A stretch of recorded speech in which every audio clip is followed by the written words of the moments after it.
Mwenda wazimu wewe. Nikuokotee mawe. Yo guys, this is Jessa Miki, dada bibi yake. Nimepata hapo kuna mama akasema njoo hapo wewe sikuelewi kama msivyonielewa nyinyi. Mimi nataka hapa aniambia nielewe nini. Mama shikamoo. Mara sio shida ni nini? Na mimi nashangaa uko kama mwanamke. Ashindwe. Ndiko kama uko kama mwanamke hivi. Wewe unaangalia unaona mimi ni mtu. Mimi naona kama mwanamke. Ngondo vai. Nachoka mimi nachoka. Bwana tuongea na mzee wangu hapa alikuwa anaonea. Bwana wachukua wanakimbia. Wanakimbia kwa sababu si mwanamume. Ngondo vai. Ndio sawa mwanangu.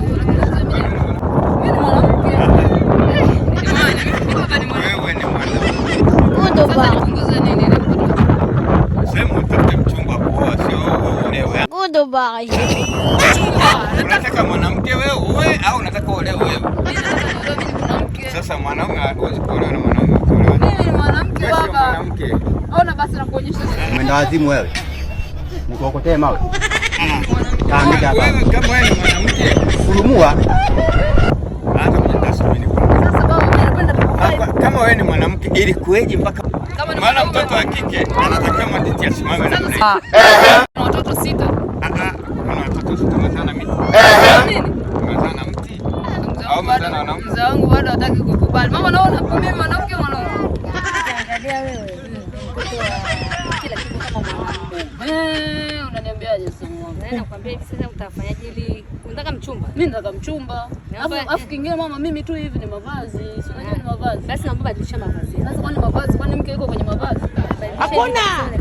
Ashindwe. Nilikuwa nakushauri uanze kuvaa kama vile madira. Madira hayo nishike hivi. Modo hivi. Dread ni ruksa. Dread ni story. Modo hizo. Lakini dread ni ruksa. Dread ni ruksa. Dread ni story. Zamani mlikuwa mna kiss. Kisi.